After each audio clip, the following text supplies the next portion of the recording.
En esta tercera entrega de Dosis Administrativo, acá en Dosis de Derecho, te voy a dar el ABC de los contratos administrativos, todo aquello que no podés no saber. No te pierdas este podcast.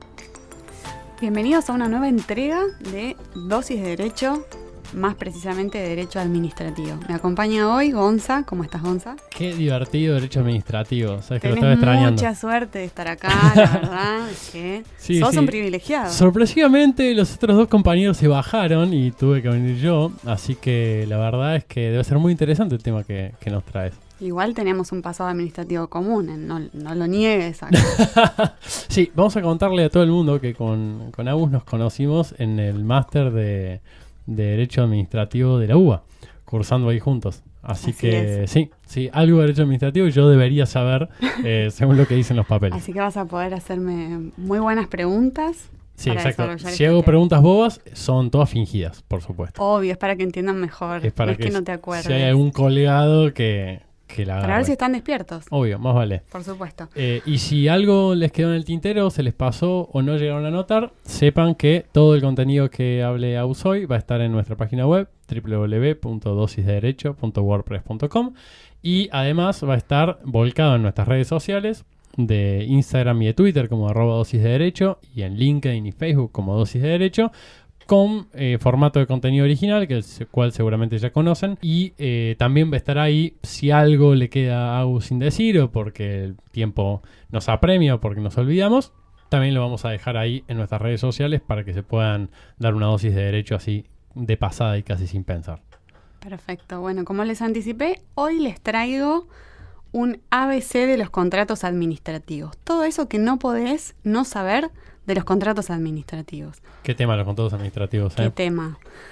La realidad es que uno piensa al principio que esto le puede importar solamente a alguien que se dedica al derecho administrativo. Y mi experiencia me dice que no. Entonces, ¿por qué les traje este tema hoy a ustedes? Porque la realidad es que ya sea que seas estudiante o seas abogado de otra área de práctica, ¿sí? Distinta al derecho administrativo. Como yo. O que seas, más o menos, o que seas un profesional de otras carreras, seas economista, seas contador, seas médico, arquitecto, diseñador de una página web. Estamos ampliando un montón la audiencia. Pero ahora les voy a explicar por qué. Esto es de mi experiencia.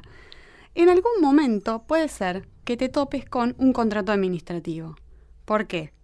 A lo mejor desde el lado legal tengas que asesorar a una empresa que se quiere presentar una licitación como oferente, o a lo mejor seas vos el proveedor de servicios. ¿Sí? A lo mejor fabricás insumos médicos y querés proveer esos insumos médicos al Estado. Pues bien, ahí va a haber un contrato administrativo y vos no tenés nada que ver con el derecho, nada que ver con el derecho administrativo en particular, y hay ciertas cosas que no podés no saber de estos contratos. Bien. Por bien. eso ya me interesa. Podcast. Muy bien, me encanta. Voy a tratar de ser lo más concisa posible para que te queden ideas en la cabeza, que sea lo básico sobre este tema. Como dice mi amiga Lupa, voy a tratar de que sea bueno, bonito y barato, o como las noticias en un minuto del noticiero, o tal vez sean 30 minutos, pero ahí. 30 minutitos. Y bueno, de última lo que podemos hacer es, si alguno de estos temas que van medio así encapsulados, los podemos dejar un poquito más ampliados en la página y... Por supuesto, esto yo podría estar 500 días hablando de los contratos administrativos, por eso digo, vamos a hacer un pantallazo general, las cosas más importantes que no podés no saber. Y en este sentido les voy a decir ahora algunas palabras que quiero que les queden resonando en la cabeza y que mi objetivo es que cuando terminemos este podcast, estas palabras que yo se las voy a volver a repetir, les signifiquen la explicación que yo les voy a dar. Bien, un mantra va a ser, digamos. Un mantra del Bien. derecho administrativo de los Perfecto. contratos. Bueno, las palabras son estas: formalidades, licitación pública, facultades exorbitantes, igualdad, concurrencia, transparencia y subsanación. Tal vez algunas de estas palabras ahora no les dicen nada, pero cuando terminemos mi objetivo es que sí. Vamos. Bien, ahí vamos. Siempre arrancamos por ¿cuál es la norma que rige esto? No porque lo tengan que saber de memoria, pero siempre es importante saber a dónde ir a buscar las reglas que van a regir estos contratos. nos vamos a limitar a nivel nacional, porque como no me canso de aclarar, el derecho administrativo es esencialmente local. Entonces, la realidad es que yo podría estar 500 días, como les decía antes, o como esos audios de WhatsApp que te manda una tía que duran 25 minutos, hablándole de los contratos administrativos. Deberían estar prohibidos. Deberían cortarse automáticamente después de los 2 minutos. O, no cortarse, empezar a cobrarte. Ahí nadie lo haría. Te pasas de los 59 segundos y ya te la empiezan a cobrar. Chau, exacto. Pero ojo que tampoco, esto también le podemos hacer un paralelismo con lo que voy a explicar, tampoco hagamos un desdoblamiento de audios. O sea, si son 30 segundos, no me hagas 500 audios a 30 segundos, pues es el mismo efecto. No, pero a mí el otro día me mandaron un audio de 8 minutos y la persona que se lo mandé le dije, por favor, prefiero 8 audios de 1 minuto y no uno de 8. Puede ser, pero me abruma ver ahí la lista. Yo tengo una amiga, mi amiga Dai, que me manda 500 así uno abajo del otro y te vibra. Un saludo para Dai. Un saludo para mi amiga Dai. Bueno, vamos entonces. ¿Cuál es la norma más importante? A nivel nacional, lo más importante que tenés que saber es el Decreto Ley 1023 del 2001, ¿sí? Que este régimen a lo que apunta es a que las obras, bienes y servicios sean obtenidos, obviamente por la Administración Pública Nacional, con la mejor tecnología proporcionada a las necesidades en el momento oportuno y al menor costo posible, sobre todo esta última parte, como así también la venta de bienes al mejor postor, coadyuvando al desempeño eficiente de la administración y al logro de los resultados requeridos por la sociedad. Ahora, esto que les digo es importante. Este régimen es obligatorio. En principio es obligatorio. O sea, todo lo que dijiste es obligatorio. Sí. Este régimen del decreto 1023, que les voy a pasar a explicar sus notas salientes, no puedo elegir ni la administración, ni yo como contratista podemos elegir no seguir este régimen. Claro, ¿sí? que has comprendido siempre. Quedó comprendido siempre. De hecho, el decreto dice que va a ser de aplicación obligatoria para los procedimientos de contratación en los que sean parte las jurisdicciones y entidades comprendidas en el inciso A del artículo 8 de la Ley 24.156, que es la famosa Ley de Administración Financiera. Como les dije, creo que en el primer capítulo cuando hablamos de PPP, siempre las normas de derecho administrativo suelen remitir a este artículo, ¿sí? El 8 inciso A, o el 8 en general de la 24.156, para circunscribir el ámbito de aplicación subjetivo de las normas. Y además de este decreto Ley 1023, vamos a tener su decreto reglamentario. Y acá hago una pequeña aclaración. Hace no mucho, al menos a mí el tiempo se me pasó volando, se modificó esta reglamentación. Antes teníamos el decreto 893 del 2012 y ahora tenemos el 1030 del 2016, que trajo algunos cambios. No me voy a detener sobre qué cambios trajo, pero les prometo subir al blog un link a una síntesis que hace la Oficina Nacional de Contrataciones, que es el órgano de aplicación en esta materia, donde puntea las diferencias más importantes, por si les interesa. Eso es re útil. Qué buena. De verdad que sí. Bien, ahora, ojo al piojo. Si estamos hablando de un contrato que no es de suministros, o sea, bienes y servicios, etcétera, sino que es obra pública, acá tengo que hacer una salvedad muy importante, y es que el decreto 1023 se va a aplicar, pero no así el decreto 1030 del 2016. O sea, la reglamentación excluye los contratos de obra pública, aunque están comprendidos en el decreto 1023. Entonces, obra pública, 2 puntos, pensemos en esto. Ley de obra pública, que es la 13064, más el decreto ley 1023, más lo que surja de la ley de procedimientos administrativos. Hay una discusión si todo o parte de ello se va a ir aplicando. Pero eso es también una discusión que dejamos para otro momento. Bien, pero ¿cómo sé yo si mi contrato es de obra pública? ¿Dice el título contrato de obra pública? Debería decir, pero si no lo dice, la ley de obra pública lo que trae es un criterio más bien de financiación. O sea, obviamente que tenga por objeto la construcción de obras o servicios de industria, pero además que estén financiados con fondos del Tesoro Nacional. Lo que voy a ir a mirar ahí es si además de ser una obra pública, o sea, de ser una obra, está financiado con fondos del Tesoro. Si esto es así, se aplica la ley de obra pública y es un contrato de obra pública.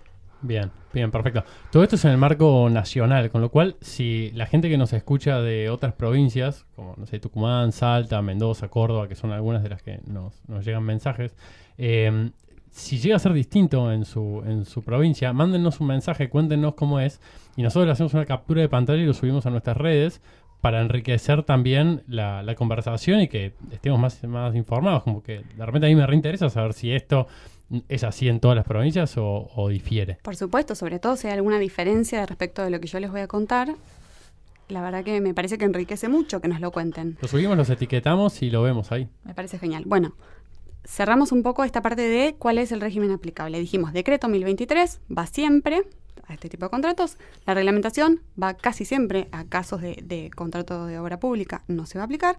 Después también si es una concesión de obra pública, solamente les cuento que existe una ley, que es la 17520, van a tener que ir a mirar eso, y que respecto de la responsabilidad del Estado, la ley 26944, en su artículo 10, dice que en principio la responsabilidad contractual del Estado se va a regir por normas específicas. Las normas específicas, bueno, hay que ir a ver en cada caso, pero Bien. si hay algo que no está ahí, también dice que si no encontramos esa norma específica, volvemos a esta ley en forma supletoria. ¿Sí? Bueno. Está bien. Bueno, chicos. Bien. Vamos a linkear todo esto en la página, así podemos... Sí, por supuesto. Si a alguien le interesa profundizar, puedo ir ahí. Bueno, vamos entonces a, muy brevemente, qué es un contrato administrativo.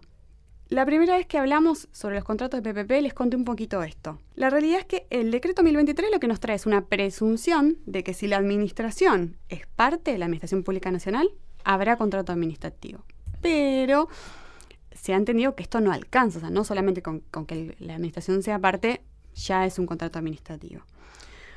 Por el contrario, la jurisprudencia nos ha traído distintos criterios que los podemos ir sumando y creo que uno de los fallos más claros en este sentido es el caso Simplast con Entel, sí, que es de acuerdo, corte, sí. Muy bien, que es del año 1993 y que nos trae 3 elementos. Me gusta llamarlo el test Simplast. Entonces, si supera estos 3, es un contrato administrativo. Test Simplast, qué lindo. Sí, lo acabo de inventar igual, chicos, no lo busquen esto, no lo van a encontrar en Google. Está bien, pero tiene copyright.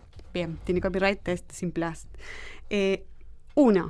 Una de las partes es una persona jurídica estatal. Check. Bien. Eso lo tenemos. 2. El objeto del contrato es un fin público o propio de la administración. Bien. Ese concepto jurídico indeterminado que hablamos en un momento puede entrar mucho acá adentro. Interés público. Y 3, contiene, ya sea explícita o implícitamente, cláusulas exorbitantes del derecho privado. Ya vamos a ver qué son. Bien. ¿Sí? Es exorbitante, era una de las palabras primeras que dijiste. Exacto, muy ¿Viste? bien, muy bien, muy bien. Otros fallos, que solamente se los menciono, son el caso Pluspetrol, que es del año 2007. En este caso se dijo que no alcanzaba con que el contrato esté regido por el derecho público, sino que hacía falta que el Estado sea parte, que a uno le parece bastante obvio, pero hay casos en los cuales se puede ir discutiendo esta cuestión. Y otro caso es YPF con Corrientes, que reafirmó este segundo componente del test Simplast sobre la necesidad de que se persiga un interés público. ¿Bien? Un saludo a la gente que nos escucha de Corrientes. Un saludo, sí, a los de las otras provincias también. Sí, también. ¿Por qué no? Muy bien. Hay algunos contratos que no van a estar regidos por este régimen nacional, además de que la reglamentación excluye el contrato de obra pública. La reglamentación del decreto 1023 tampoco va a abarcar y acá podrías en algún momento ilustrarnos con tu naturaleza mixta de administrativo y laboral, no incluye los contratos de empleo público. Claro. Algún día podríamos charlar, es un tema súper interesante. Sí, quizás hacemos un interdisciplinario de empleo público. Bien. No estaría mal. Bien. Después de julio, diría yo, así tenemos tiempo para prepararlo bien. Obvio, hay que prepararse, chicos. Otro contrato que está excluido van a ser, lo que se llaman las compras por caja chica y los contratos de crédito público, entre otros. Yo les menciono así lo más importante.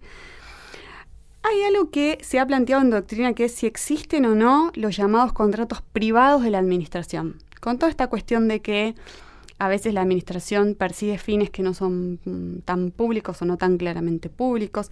La anterior diferenciación entre los actos de gestión y los actos de imperio, no sé si esto lo deben recordar por ahí de alguna materia de la facultad. Administrativo, claro. Sí, de administrativo o de internacional público también. También puede ser, claro. Bueno, entonces se ha dicho, ¿existen los contratos privados de la administración? Tenemos, como siempre, 2 posturas. A veces son 3, que sí, que no, mixta. Por lo menos 2. Por lo menos 2. Acá veo que hay 2. La primera postura dice que no existen, pero ¿por qué no existen los contratos privados de la administración? Porque siempre estos contratos van a estar regidos en parte por el derecho público. ¿En qué parte? Puntualmente en la competencia del órgano, ¿sí?, que va a convocar la contratación y que en definitiva va a perfeccionar este contrato, y en la formalidad del procedimiento. Formalidad es otra de las palabras que dijimos que nos teníamos que acordar. Y ahora vamos a ver la importancia de la formalidad en este tipo de contratos. Y por otro lado tenemos los que dicen que sí, que hay contratos privados de la administración. ¿Y qué explican? Dicen, bueno, sí, hay. Porque en este tipo de contratos lo que hace la administración es perseguir un interés público que es no relevante o no tan relevante, ¿sí? Como si fuera una especie de fin secundario que va de suyo, pero que no es lo más importante, y que como es un interés no relevante, no merece la especial protección a través de las facultades exorbitantes, como por ejemplo la venta de bienes patrimoniales por la administración. Y dicen que los contratos que sí son administrativos, el interés público es especialmente relevante, o sea, es la finalidad del contrato, y por eso se los protege especialmente con estas facultades. Por ejemplo, la construcción de una ruta. Claro, está bien, sí. Es la obra pública por excelencia, quizás. La verdad es que mi postura por ahí tiende un poco más por la negativa, de que no existan este tipo de contratos, porque es cierto que en parte van a estar siempre regidos por el derecho público, pero como siempre hay que mirar caso por caso. Sí, creo que lo hablamos en el programa anterior que hiciste vos con Pau, si no me equivoco. No sé si fue el anterior o el anterior, en el que lo que vos comentabas es, aunque la administración se vista de civil, la seguirá un ropaje o una sombra o una valija de derecho administrativo del que el particular va a poder echar mano. Sí, lo vimos el podcast anterior cuando hablamos de las sociedades de participación estatal mayoritaria. Claro, exacto, muy bien. Bueno, ahora vamos ya dijimos qué régimen se aplica, qué es un contrato administrativo y si existen o no los contratos privados de la administración. Ahora vamos a hacer así como un punteo muy rapidito de cuáles son los principios que aplican a estos contratos. Estos principios no hace falta que el contrato diga principio tal. Aunque no esté puesto en el contrato, estos son los principios que van a regir estas contrataciones y de allí su importancia. Bien. El primero es la razonabilidad del proyecto y la eficiencia de la contratación para cumplir con el interés público comprometido y el resultado esperado.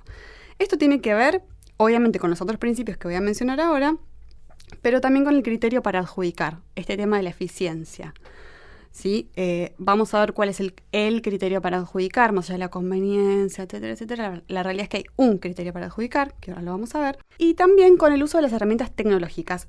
A este respecto les voy a mencionar, muy al pasar, que existen ahora una normativa que se va aplicando gradualmente en los distintos sectores de la administración, que tienen que ver justamente con ir migrando todo hacia la plataforma electrónica.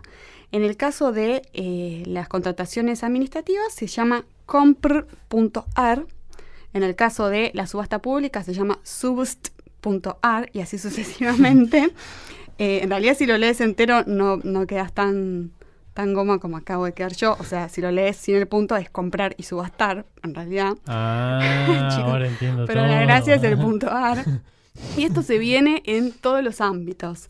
De hecho, por ejemplo, justo el día de hoy estuve investigando un poco sobre temas de turismo, de agencias de turismo, y la oferta de servicios a través de Internet, que por suerte tiene un montón que ver con derecho administrativo. Y también hay una plataforma que se llama tour.ar. O sea, así se van implementando gradualmente todas estas plataformas tecnológicas.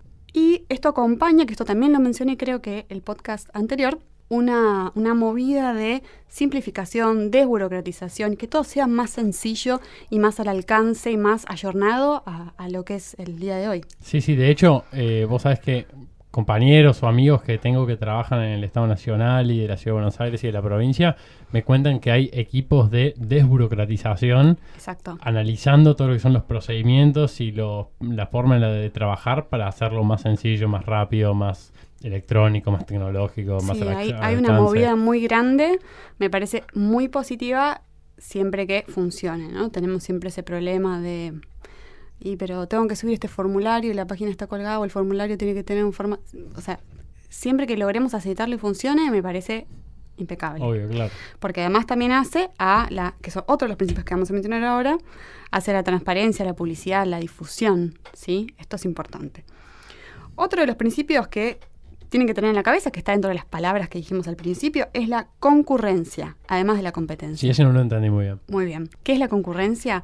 Es que concurran, justamente nos lo dice la palabra, la mayor cantidad de oferentes a la contratación, ¿sí? ¿Por qué me interesa que vengan la mayor cantidad de oferentes a mi administración pública?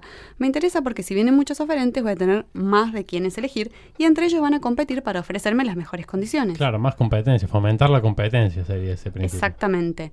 Y relacionado con esto, también está otro principio que es muy importante, que es el de la igualdad de tratamiento entre los distintos oferentes.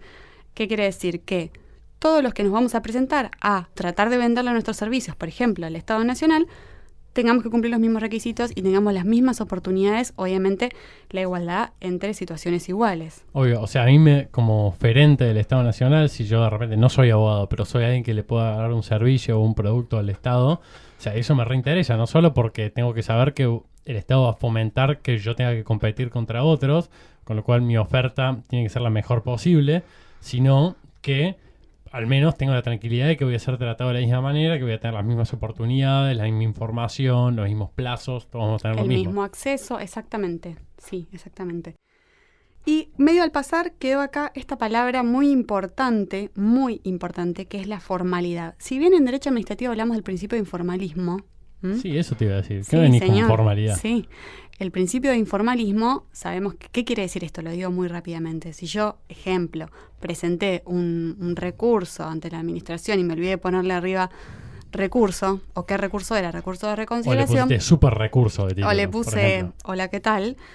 La administración deja de lado ese requisito formal y, digamos, este principio de formalismo se interpreta a favor del administrado y le va a dar curso a mi pedido igualmente, lo va a encuadrar la administración. Ahora, en los contratos, ese informalismo está muy achicado, te diría cuasi nulo el informalismo. ¿Por qué? Porque la formalidad en los contratos administrativos es esencial y vital. Hay mucha jurisprudencia de esto. ¿Qué es lo que nos dice?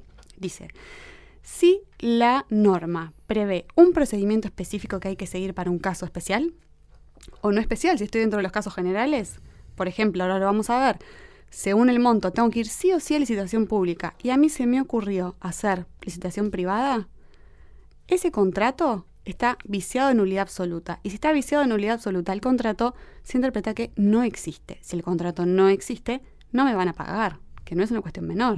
A ver, ¿Qué te parece? chicos, no me van a pagar. Y además, salvo que yo pruebe en ese caso que hubo un enriquecimiento ilícito por parte de la administración que yo le tengo que alegar y probar. ¿Sí? No es tan sencillo así.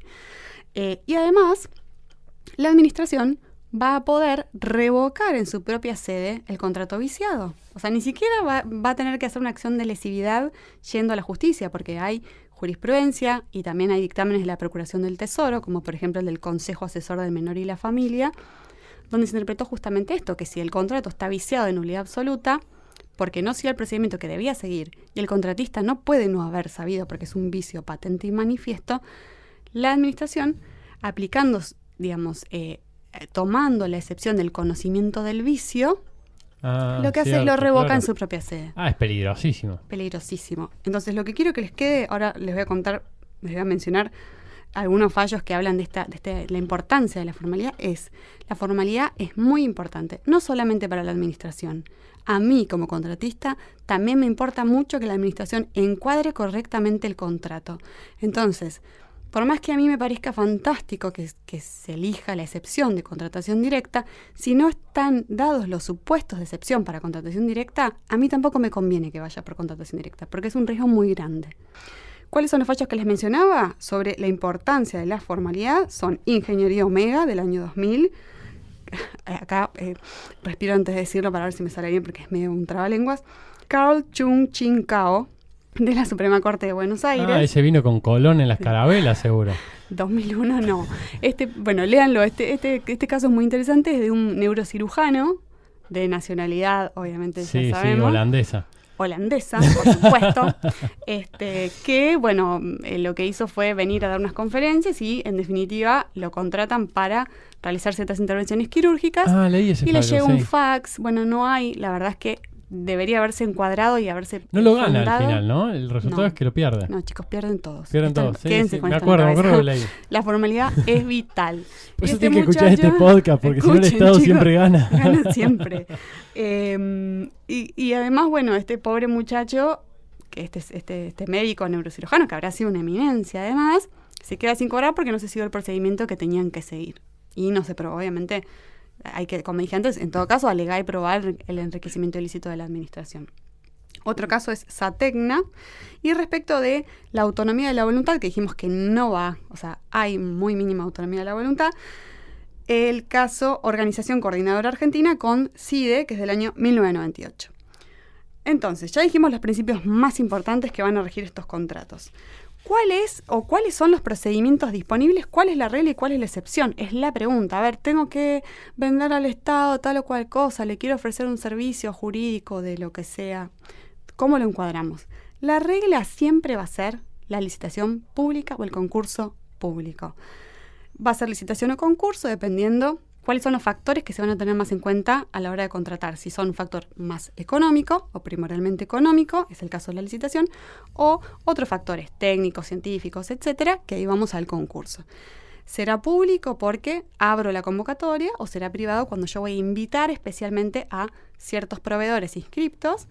Pero no quiere decir que si a mí no me invitaron yo no me pueda presentar y participar y presentar mi oferta y debe ser considerada esa oferta. O sea, en un concurso privado, bien digo, en un concurso privado, yo podría presentarme. Sí, señor. Vos tomás conocimiento de este concurso, te presentás tu oferta y debe ser considerada. En su caso será desestimada si es que claro. No. Bien. ¿Cuándo tiene que ir sí o sí por licitación o concurso público? ¿Cuándo? Hay un monto que establece esta normativa que comentamos al principio, que son los artículos 27 y 28 del decreto 1030, que es la reglamentación que les comenté al principio, y dice que va a ser obligatorio a partir de los 6.000 módulos, y cada módulo vale 1.000 pesos. Soy bastante mal en matemáticas, pero esta la puedo hacer. Esta la puedo hacer, que si superamos los 6 millones de pesos, va licitación pública o concurso público sí o sí. Bien. Ahora bien, ¿cuál es la excepción? La excepción por excelencia es la contratación directa. ¿Qué quiere decir la contratación directa? No abro no abro la licitación a que se presenten los oferentes, sino que contrato con vos, Gonza. ¿Sí? Pero no es tan laxa la cuestión. Hay ciertos casos estrictamente establecidos por la norma donde yo voy a poder encuadrar. Y no me puedo ir de eso. ¿Sí? O sea, es estricto. ¿Cuáles son los casos más comunes? No les voy a mencionar todos, los pueden ver si quieren en la normativa que mencionamos. Los más comunes son la contratación directa por monto menor. ¿Qué quiere decir monto menor? Un contrato que en este caso no supere, si estamos hablando de nación, 1.300.000 pesos. Y en ciudad es un poquitito más, es 1.450.000 al día de hoy, porque esto es un monto que se va actualizando.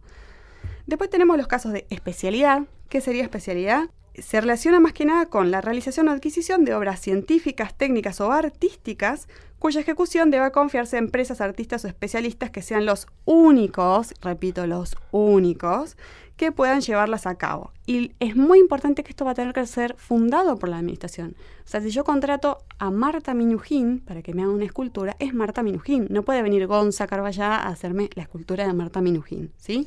Claro, sí, se me ocurre, de repente voy a inaugurar la Plaza Minujín. Y le voy a pedir a Marta Minujín que haga las esculturas o haga los bancos de la plaza, y la única que lo puede hacer es ella, porque la plaza es la Plaza Minujín. Exacto, no quiere decir que, bueno, alguien que lo haga bien, no. Un saludito a Marta, ¿eh? Un saludito. Sí, énfasis en esto, es el único que lo puede hacer por sus especiales características científicas, técnicas, profesionales, artísticas, sobre todo artísticas. El otro supuesto bastante común, lamentablemente es más común de lo que debiera ser, es el supuesto de exclusividad. ¿Y qué quiere decir esto? Esto apunta a la contratación de bienes o servicios cuya venta fuera exclusiva de quienes tengan privilegio para ello, o que solo posea una determinada persona física o jurídica, siempre y cuando no hubieren sustitutos convenientes. Esto se relaciona, por ejemplo, con yo soy una empresa argentina que es la única representante de una empresa italiana que fabrica chalecos antibalas para la policía, pero no son cualquier chaleco antibalas. Tienen ciertas características que hacen que no exista ningún chaleco antibalas en la República Argentina al quien yo le pueda comprar un chaleco mejor, que tenga esas mismas características. No hay un sustituto conveniente. Bien. ¿Sí? Entonces, eso hay que probarlo. ¿Cómo lo pruebo? En el caso que les acabo de explicar, tiene que haber un certificado de exclusividad, la administración tiene que sacar un informe técnico que explique por qué estos chalecos son tan fantásticos y no me sirve ningún otro chaleco. Pero siempre, fundar el encuadre es esencial. ¿Por qué? Por lo que hablamos antes. Por la palabra que empieza con F y que Gonza me va a decir. Formalismo. Muy bien. Vamos. Muy bien, la formalidad. La formalidad es esencial y vital en la existencia de estos contratos. Otro caso muy no tan común, pero que es de los que más resuenan, es el caso de urgencia o emergencia. O sea, cuando sea una situación tal que no lleguemos a hacer la licitación pública, porque la licitación pública no es algo que en 10 días lo sacamos. Hablo de meses, y pueden ser muchos meses. Claro, tengo un incendio y necesito un avión hidrante. Exacto, Por no ejemplo. puedo esperar Claro. a que abras, publiques, vengas. El incendio. Está Me el quemo incendio. viva, Claro. quemo viva, ¿sí? Me quema la gente, necesito un avión. Después hay otros casos que los ven ustedes si les interesa, que son licitación o concurso de cierto fracasado, los casos de contratos interjurisdiccionales, o sea, que son los internos de la administración, casos de arreglos de maquinarias que en realidad no conviene trasladarlos, bueno, eso lo ven ustedes. Y otros casos que no son licitación o concurso, que no es contratación directa, es el caso de la subasta pública, que también lo ven ustedes porque en realidad desde este lado no es tan común. Y ahora, por último, les voy a contar las principales etapas del procedimiento. O sea, qué ir esperando que vaya pasando en estos procedimientos. Es re importante eso, me parece. Esto es muy importante, muy conciso. Primero, la administración tiene que establecer que existe una necesidad. Yo necesito 550 lápices negros para la subsecretaría de PPP, ¿sí? La necesidad. Esto además tiene que ver con el Plan Anual de Contrataciones que lo encuentran en el artículo 6 del 2023, lo ven ustedes, ¿sí? El segundo punto esencial es el presupuesto. ¿Por qué es importante esto? Porque si la administración no tiene crédito para pagarme los lápices, estamos en problemas. Nosotros sabemos que la administración, sobre todo cuando son montos importantes, no puede sacar la plata del bolsillo, toma, Gonza, te lo doy acá. No. Entonces, la afectación presupuestaria, se llama así, afectación presupuestaria, preventiva del crédito antes del llamado es muy importante. Sin perjuicio de lo cual, hay jurisprudencia que en los casos de obra pública ha admitido, y además la ley de obra pública dice que en caso de urgencia se puede prescindir de esta afectación. El caso, por ejemplo, Liberdinsky, que es del año 1987, bastante viejito, admitió la excepción a subsanar el tema del crédito más adelante en la contratación. Bien. Bien. El tercer, punto es los pliegos. ¿Qué son los pliegos? Los pliegos son aquellos documentos que van a ser como la ley del contrato, ¿sí? Hay dos casos que hablan de esto de la ley, de que los pliegos son la ley del contrato de la licitación, que son Vicente Robles del año 1993 y Radelhack del año 1988. Y para que se queden en la cabeza un poco esto, los pliegos no es algo que yo puedo negociar con la administración. Los pliegos van a contener, tenemos el pliego, el pliego general de bases y condiciones generales, el pliego de bases y condiciones particulares para esta contratación de que se trate, los pliegos de especificaciones técnicas que también pueden venir en generales y particulares, y todo esto va a formar, junto con lo que va a hacer después la adjudicación del contrato, la documentación licitatoria. Claro, y estos pliegos también se tocan con lo que vos hablabas recién de concurrencia e igualdad entre oferentes, ¿no? Excelente esta apreciación, porque ¿qué es lo importante además de los pliegos? Yo no puedo hacer un pliego para que el único que lo pueda cumplir sea Gonzalo Carballada. Claro, necesito un auto para la policía y tengo un rombo en el capó. Sí, exacto. Eso se llama dirigir la contratación. Bien. ¿Sí? O sea, yo en realidad saco un pliego porque, está bien, tengo esta licitación pública o no lo hacemos, chicos. Pero bueno, como quiero yo en realidad contratar secretamente directamente con Gonza, pongo, necesito un abogado que se llame Gonzalo Carballada, que sea de nacionalidad cordobesa y que tenga tantos años y haya nacido No, ¿sí? Entonces, esto es muy importante. Y además, de asegurar de que no contener requisitos que dejen afuera a mucha gente, o sea, sin necesidad. A veces sí es importante establecer estos requisitos, pero esta cuestión de que los pliegos favorezcan la concurrencia, favorezcan la competencia. ¿Por qué? Porque a mí me interesa como administración pública contratar con las mejores condiciones.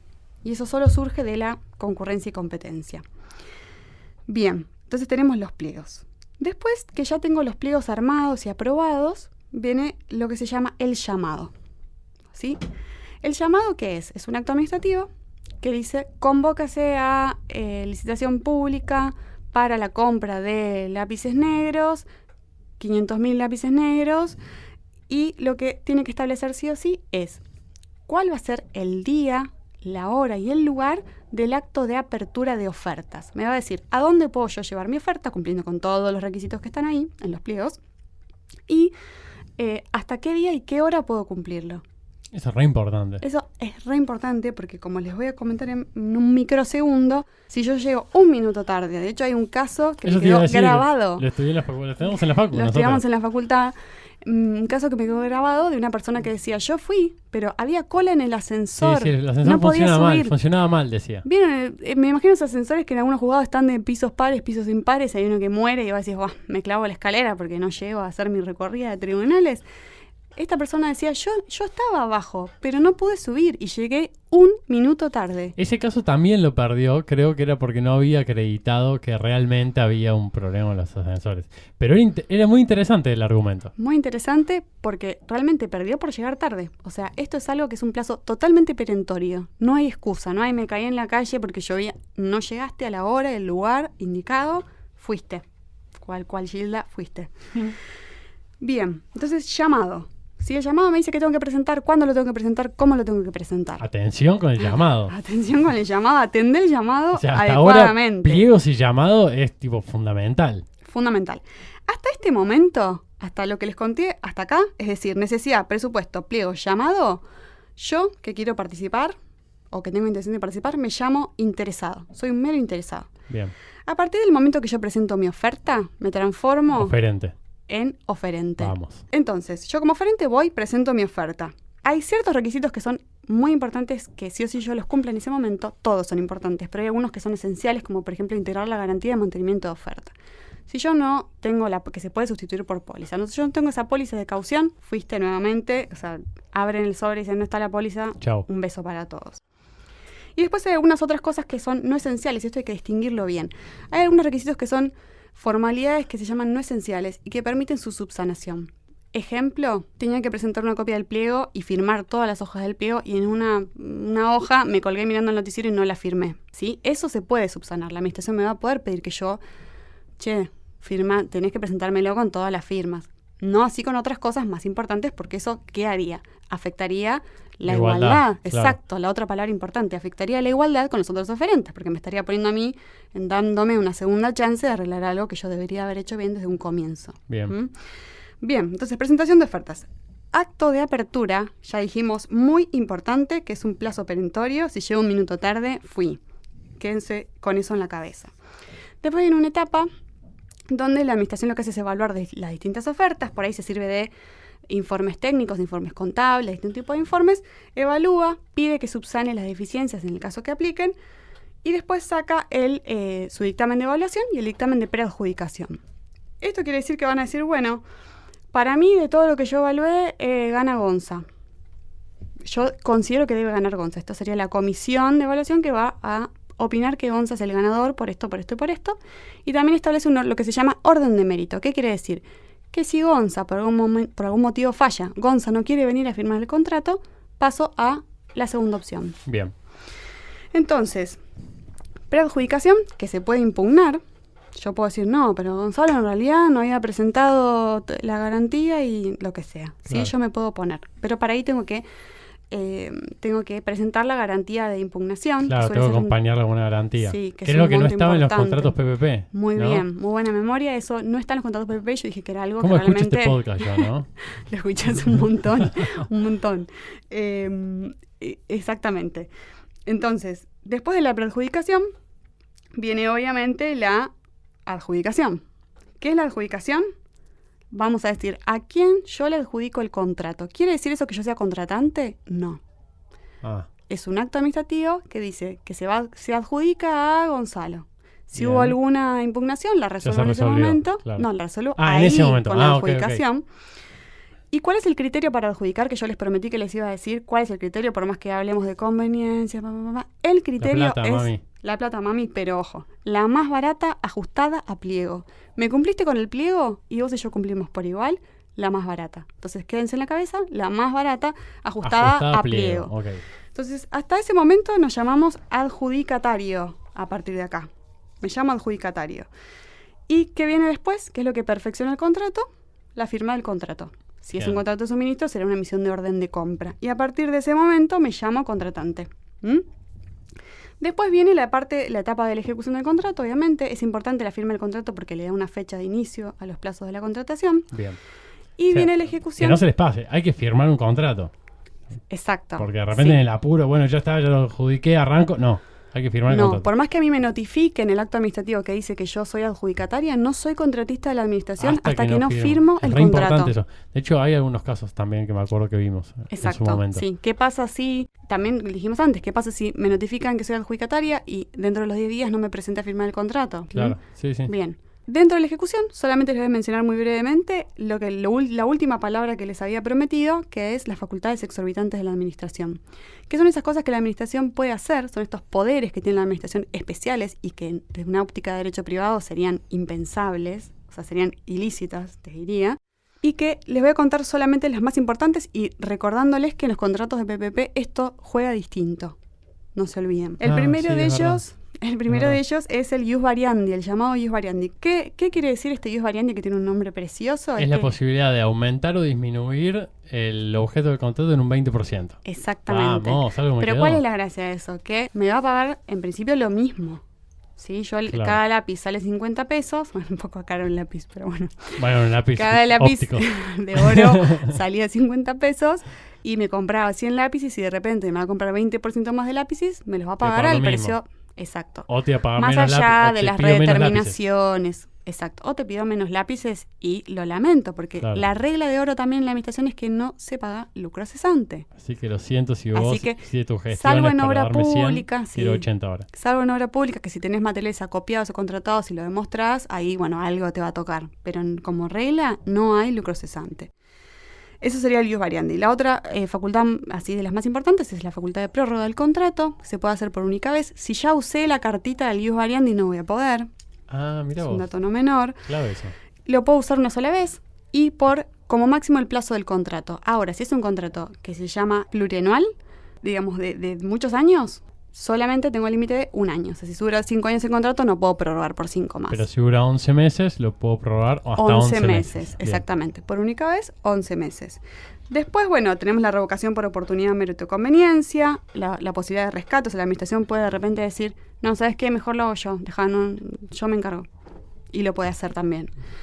Y por último, mencionarles que esto es importante también. La administración obviamente nos va a poder aplicar penalidades a los incumplimientos que se vayan suscitando a lo largo del contrato, de la ejecución de este contrato.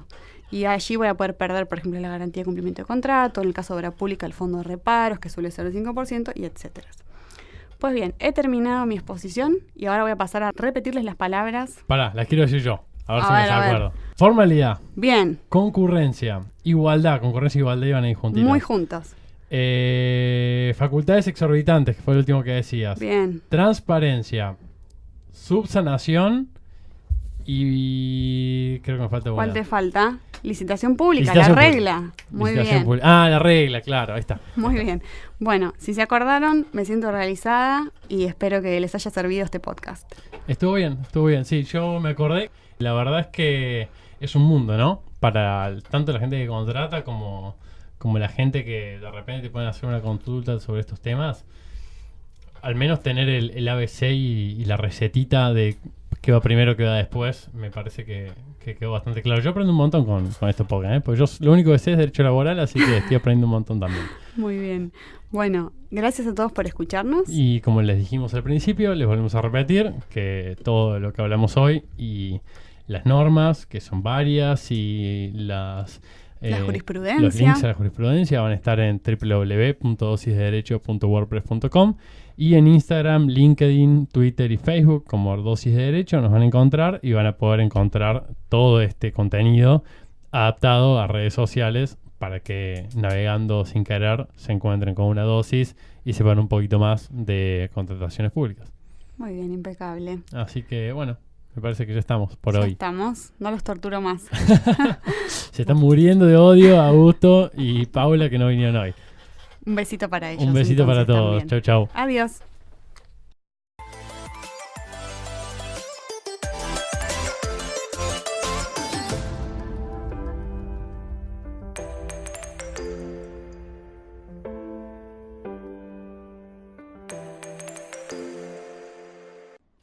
Si te gustó este episodio, hay mucho más en nuestras plataformas de iTunes, YouTube y Mixcloud. Recordá que podés seguirnos en Facebook, Twitter, Instagram y LinkedIn como Dosis de Derecho para no perderte nada. Y suscribirte en nuestra página www.dosisdederecho.wordpress.com. Si te resultó útil, no dejes de calificarlo y compartirlo con tus colegas y amigos.